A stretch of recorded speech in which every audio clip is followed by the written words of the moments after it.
بسم اللہ الرحمن الرحیم۔ السلام علیکم friends, how are you all? I hope you will be fine. Friends, آج ہم اردو کے کچھ امپورٹنٹ کوسچنس کو دیکھیں گے۔ یہ نہ صرف فلیکس اسٹار اردو ایجوکیٹرز کی جابس کے لیے بلکہ ایم اے اردو کے لیے بھی بہت امپورٹنٹ کوسچن ہے۔ تو چلیں ویڈیو کو سٹارٹ کرتے ہیں بنا ٹائم ویسٹ کیے۔ ویڈیو سٹارٹ کرنے سے پہلے میری آپ سب سے ریکویسٹ ہے کہ اگر آپ میرے چینل پر نئے ہیں تو کائنڈلی میرے چینل کو سبسکرائب کیجیے اور بیل آئیکن کو پریس کیجیے تاکہ ڈیلی آنے والی انفارمیٹیو ویڈیوز بر وقت آپ کو موصول ہو سکیں۔ کوسچن نمبر 1 ہے ہمارے پاس، شعر کسے کہتے ہیں؟ شعر کے لغوی معنی ہیں جاننا، بوجھنا۔ اصطلاح میں شعر وہ موضوع کلام ہے جو ہم قافیہ ہو اور ارادے کے ساتھ کہا گیا ہو۔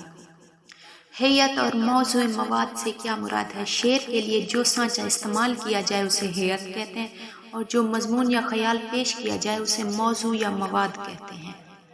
ہیئت کے اعتبار سے شعر و شاعری یا نظم کی کتنی اقسام ہیں؟ ان کے نام کیا ہیں؟ ہیئت کے اعتبار سے شعر و شاعری یا نظم کی مندرجہ ذیل اقسام ہیں جن میں غزل، رباعی، مثنوی، قطعہ، مستزاد، مصمت، تہجی بند، ترکیب بند، آزاد نظم، معرہ نظم اور پابند نظم شامل ہیں۔ مضمون کے اعتبار سے شعر و شاعری یا نظم کی اقسام کون سی ہیں؟ مضمون کے اعتبار سے شعر و شاعری یا نظم کی اقسام میں مرثیہ، سلام، نوحہ، شعر آشوب اور قصیدہ شامل ہیں۔ شاعری کی جدید شکلیں کون سی ہیں؟ آزاد نظم، پابند نظم، معرہ نظم اور سونیٹ۔ مصرع کی تعریف کریں۔ ایک شعر میں کتنے مصرعے ہوتے ہیں؟ شعر کا آدھا حصہ مصرع کہلاتا ہے۔ ایک شعر 2 مصرعوں پر مشتمل ہوتا ہے۔ شعر کا پہلا مصرع مصرع اولا جبکہ دوسرا مصرع ثانی کہلاتا ہے۔ قافیہ کی تعریف کریں۔ یہ امپورٹنٹ لیکن ایزی تو ہے لیکن ہے امپورٹنٹ۔ قافیہ لفظ قفا سے نکلا ہے جس کے معنی پیچھے آنے والے کے ہیں۔ اصطلاح میں ردیف سے پیچھے آنے والے ہم وزن الفاظ کو قافیہ کہتے ہیں۔ مثال کے طور پہ ایک شعر ہے میر تقی میر کا ہمارے پاس، ہستی اپنی حباب کی سی ہے، یہ نمائش سراب کی سی ہے۔ اس شعر میں کی سی ہے ردیف ہے جبکہ اس سے پہلے آنے والے الفاظ حباب اور سراب قافیہ ہیں۔ ردیف سے کیا مراد ہے؟ وہ الفاظ جو شعر میں قافیے کے بعد جوں کہ توں دہرائے جائیں ردیف کہلاتے ہیں۔ مندرجہ بالا شعر میں کی سی ہے ردیف ہے۔ بیت کی تعریف کریں۔ جس شعر کے دونوں مصرعے ہم قافیہ ہوں وہ شعر بیت کہلاتا ہے۔ مثال کے طور پہ وفا میں اب یہ ہنر اختیار کرنا ہے، وہ سچ کہے نہ کہے اعتبار کرنا ہے۔ محسن نقوی کا شعر ہے یہ۔ فرد سے کیا مراد ہے؟ جس شعر کے دونوں مصرعے ہم قافیہ نہ ہوں وہ فرد کہلاتا ہے۔ میر تقی میر کا شعر ہے، بہت ہی امپورٹنٹ ہے۔ ناز کی اس کی لب کی کیا کہیے، پنکھڑی ایک گلاب کی سی۔ مطلع کیا ہوتا ہے؟ مطلع کے معنی طلوع ہونے کی جگہ ہے۔ اصطلاح میں غزل کے سب سے پہلے شعر کو مطلع کہتے ہیں بشرطے کہ اس کے دونوں مصرعے ہم قافیہ ہو، ہم ردیف ہوں یا صرف ہم قافیہ ہوں۔ مثال کے طور پہ اشک آنکھوں میں کب نہیں آتا، لہو آتا ہے جب نہیں آتا۔ میر تقی میر کا شعر ہے۔ نیکسٹ دیکھیں مقطع کسے کہتے ہیں؟ یہ ایزی تو ہے لیکن امپورٹنٹ کوسچن ہے۔ مقطع کے معنی کاٹنے والا، قطع کرنے والا کے ہیں۔ غزل یا قصیدہ کا وہ آخری شعر جس میں شاعر اپنا تخلص استعمال کرتا ہے مقطع کہلاتا ہے۔ مثال کے طور پہ غالب کا ایک شعر دیکھیں، کعبے کس منہ سے جاؤ گے غالب، شرم تم کو مگر نہیں آتی۔ اگر شاعر نے غزل کے آخری شعر میں اپنا تخلص استعمال نہ کیا ہو تو اسے مقطع نہیں کہا جائے گا۔ اس طرح اگر شاعر اپنا تخلص کسی ایسے شعر میں استعمال کرتا ہے جو آخری نہیں ہے تو بھی اسے مقطع نہیں کہا جائے گا۔ غزل کے لغوی معنی کیا ہے؟ غزل کے لغوی معنی عورتوں سے باتیں کرنا، عورتوں کی باتیں کرنا، عورتوں سے عشق بازی کرنا کے ہیں۔ غزل کی تعریف۔ غزل اشعار کا وہ مجموعہ ہے جس میں شاعر اپنے محبوب کے حسن و جمال کی تعریف و توصیف کرتا ہے اور اس کے حسن و عشق کا دم بھرتا ہے۔ حسن مطلع یا زیب مطلع کسے کہتے ہیں؟ یہ بھی امپورٹنٹ کوسچن ہے۔ اگر غزل کے کسی دوسرے شعر کے دونوں مصرعے بھی ہم قافیہ ہوں تو وہ شعر حسن مطلع یا زیب مطلع کہلاتا ہے۔ مسلسل غزلیں کیا ہوتی ہیں؟ ایسی غزلیں جو اپنے اندر خیالات کی وحدت رکھتی ہیں، ایسی غزلوں کو مسلسل غزلیں کہتے ہیں۔ نیکسٹ ہے ہمارے پاس غزل کی اہم خصوصیات کون کون سی ہیں؟ غزل کی اہم خصوصیات میں خیالات کا تنوع، رنگا رنگی، وسعت مضامین، زبان کی سادگی، گداز دل، اشاراتی انداز، ایجاز و اختصار، روانی اور ترنم، آفاقیت شامل ہیں۔ شاعری کے اصطلاح میں اشاراتی انداز سے کیا مراد ہے؟ غزل میں کھل کر بات نہیں کی جاتی بلکہ رمز، ایما اور مجاز کے لب و لہجے میں گفتگو کی جاتی ہے۔ یہ انداز اشاراتی انداز کہلاتا ہے۔ ایجاز و اختصار سے کیا مراد ہے؟ اس کا آنسر ہے شاعر کا غزل میں ایسے الفاظ لانا جو خیالات کی وسعتوں کو سمیٹ سکیں، اس خوبی کو ایجاز و اختصار کہتے ہیں۔ غزل میں ایہام گوئی سے کیا مراد ہے؟ یہ بہت زیادہ امپورٹنٹ کویسچن ہے۔ ایہام عربی زبان کا لفظ ہے جس کے معنی وہم میں ڈالنے کے ہیں۔ اصطلاح میں ایہام گوئی سے مراد ہے کہ کلام میں ایسا لفظ لایا جائے جس کے دو معنی ہوں، ایک معنی قریب کے اور دوسرے معنی بعید کے، لیکن شاعر کی مراد معنی بعید سے ہوتی ہے۔ اس صنعت کو صنعت طوریہ بھی کہتے ہیں۔ اس کی مثال مومن خان مومن کا ایک شعر ہے: شب جو مسجد میں جا پھنسے مومن، رات کاٹی خدا خدا کر کے۔ اردو غزل کا عہد زریں کس عہد کو کہا جاتا ہے؟ میر تقی میر کا، مرزا رفیع سودا کا دور اردو غزل کا عہد زریں کہلاتا ہے۔ خواجہ میر دردوی اس دور سے تعلق رکھتے ہیں۔ نیکسٹ بہت زیادہ امپورٹنٹ کویسچن ہے، صنعت تلمیح کو شعری مثال سے واضح کریں۔ کلام میں ایسے الفاظ لانا جو کسی تاریخی واقعے کی طرف اشارہ کرتے ہوں، جیسے ابن مریم، خلیل اللہ، نار ابراہیم، کشتی نوح وغیرہ، تو اسے صنعت تلمیح کہتے ہیں۔ اس کی شعری مثال ایک دیکھتے ہیں: ابن مریم ہوا کرے کوئی، میرے دکھ کی دوا کرے کوئی۔ اس میں ابن مریم یعنی مریم کا بیٹا ذکر کیا گیا ہے، اس لیے یہ صنعت تلمیح ہے۔ اس شعر میں صنعت تلمیح کا استعمال ہے اور یہ غالب کا شعر ہے۔ صنعت تضاد سے کیا مراد ہے؟ یہ صنعتوں والے سوال بہت زیادہ امپورٹنٹ ہیں اور یہ لیکچرر اردو کے پیپر میں، ایم اے اردو کے پیپر میں اور ایجوکیٹرز کے جو 10% اردو کا ہوتا ہے اس میں بھی ریپیٹ ہو رہے ہوتے ہیں۔ صنعت تضاد سے کیا مراد ہے؟ شعری مثال بھی لکھنی ہے اس کی: کلام میں ایسے الفاظ لانا جو ایک دوسرے سے بالکل مختلف ہوں، یعنی ایک دوسرے کی ضد ہوں، الٹ یا متضاد ہوں، جیسے صبح اور شام، سیاہ و سفید، آگ اور پانی، دنیا و آخرت وغیرہ۔ اسی طرح اس کی مثال دیکھتے ہیں، شعری مثال: غم ہے یا خوشی ہے تو، میری زندگی ہے تو، میں خزاں کی شام ہوں، رت بہار کی ہے تو۔ اور یہ ناصر کاظمی کا شعر ہے۔ نیکسٹ ہے صنعت حسن تعلیل کو شعری مثال سے واضح کریں۔ یہ بھی بہت زیادہ امپورٹنٹ ہے۔ صنعت حسن تعلیل کون سی ہوتی ہے؟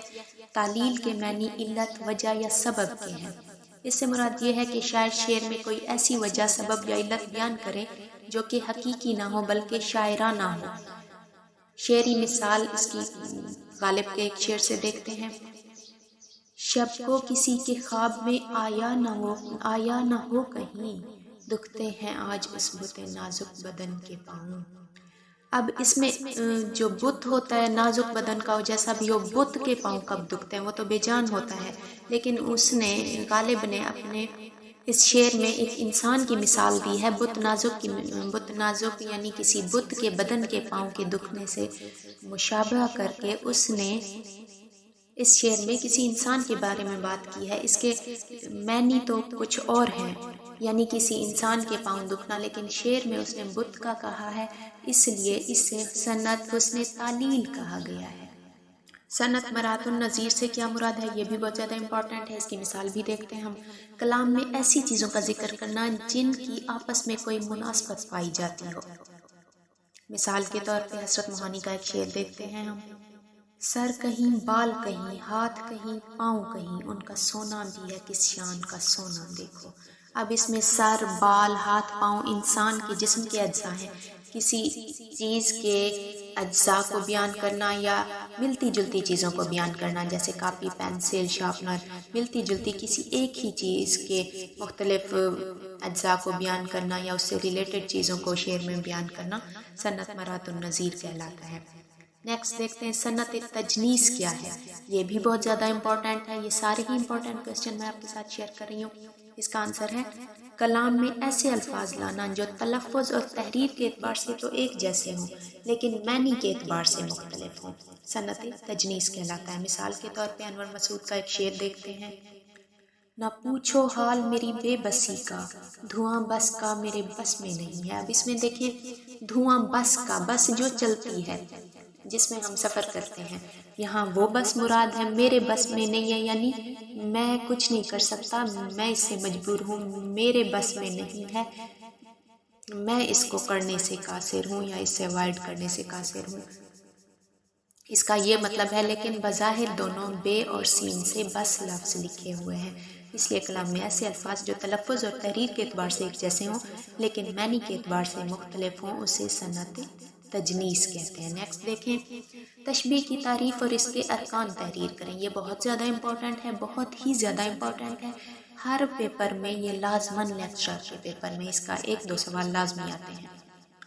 دو مختلف چیزوں کو کسی مشترک صفت یعنی خوبی کی بنا پر ایک دوسرے کی مانند قرار دینا تشبیہ کہلاتا ہے۔ جیسے ناز کی اس کے لب کی کیا کہیے، پنکھڑی ایک گلاب کی سی ہے۔ میر تقی میر کا شعر ہے، اس میں لبوں کی ناز کی کو گلاب کی پنکھڑی سے مشابہت دی گئی ہے، اس لیے اس میں صنعت تشبیہ کا استعمال ہے۔ اس کو سمپل میں آپ کو سمجھانے کی کوشش کروں۔ علی شیر کی طرح بہادر ہے۔ علی کو شیر کی بہادری سے مشابہت دینا، شیر کی طرح بہادر کہنا، اس میں بھی صنعت تشبیہ کا استعمال ہے۔ علی شیر کی طرح بہادر ہے، یہ گڑیا چاند کی طرح خوبصورت ہے، چاند کی خوبصورتی سے مشابہت دینا وغیرہ وغیرہ۔ تشبیہ کی تعریف اور اس کے ارکان، یہ بھی بہت زیادہ امپورٹنٹ ہے۔ اس کا آنسر دیکھتے ہیں۔ دو مختلف چیزوں کو کسی مشترک صفت کی بنا پر ایک دوسرے کی مانند قرار دینا تو تشبیہ کہلاتا ہے۔ اس کی مثال بھی میں نے دے دی آپ کو۔ اب اس کے ارکان دیکھتے ہیں۔ اس کے اکثر PPSC کے پیپر میں پوچھ لیا جاتا ہے کہ تشبیہ کے کتنے ارکان ہیں؟ 5 ارکان ہیں اس کے۔ کون کون سے ہیں؟ مشبہ، مشبہ بھی، وجہ تشبیہ، حرف تشبیہ اور غرض تشبیہ۔ تشبیہ کے ارکان کی یہاں ڈیٹیل میں لکھنا بھول گئی ہوں۔ اگر آپ کہیں گے کہ مشبہ، مشبہ بھی، وجہ تشبیہ، حرف تشبیہ اور غرض تشبیہ کی آپ کو ڈیٹیل سے سمجھنا آ رہی ہو، اگر آپ ڈیٹیل سے سمجھنا چاہیں تو کمنٹ میں مجھ سے شیئر کیجیے گا، پھر میں اس کی ایک اور ویڈیو الگ سے ڈیٹیل سے آپ کے ساتھ شیئر کر دوں گی کہ یہ اصل میں مشبہ بھی وغیرہ سارے ہیں کیا۔ مجاز مرسل کسے کہتے ہیں؟ جب کوئی لفظ اپنے حقیقی معنوں کی بجائے مجازی معنوں میں اس طرح استعمال ہو کہ اس کے حقیقی اور مجازی معنوں میں تشبیہ کے علاوہ کوئی اور تعلق ہو تو اسے مجاز مرسل کہتے ہیں۔ جیسے یہ کام میرے ہاتھ میں ہے، اس جملے میں ہاتھ کا لفظ اپنے مجازی معنوں میں استعمال ہوا اور اس کی مراد قدرت یا اختیار ہے۔ میں نے تشبیہ کی مثال میں آپ سے کہا تھا کہ علی شیر کی طرح بہادر ہے، تو یہ تشبیہ ہے کیونکہ علی کو شیر کی بہادری کی طرح کہا گیا کہ شیر کی بہادری سے اسے مشابہ کیا گیا۔ لیکن ڈائریکٹ یہ کہہ دینا کہ علی شیر ہے، یہ مجاز مرسل ہوگا۔ شیر کی طرح نہ کہنا، علی کو ڈائریکٹ شیر کہہ دینا، اس کے لیے شیر کا لفظ ادھار لے لینا، اس کی بہادری، علی کی بہادری کو ظاہر کرنے کے لیے شیر کا لفظ ادھار لے کے اسے شیر ہی کہہ دینا، یہ مجاز مرسل ہوگا۔ دبستان سے کیا مراد ہے؟ دبستان فارسی زبان کا لفظ ہے جو ادبستان سے مل کر بنا اور اس کے معنی ادب سکھانے کی جگہ ہے، جبکہ اصطلاح میں لفظ دبستان سے مراد یہ ہے کہ جب بہت سے ادیب اور شعراء مختلف ایک مخصوص علاقے اور زمانے کی طرز بدوباش اور سماجی اقدار سے متاثر ہو کر ادب میں ایک ہی طرز فکر اور انداز فکر اپناتے ہیں تو اسے ایک دبستان کہتے ہیں۔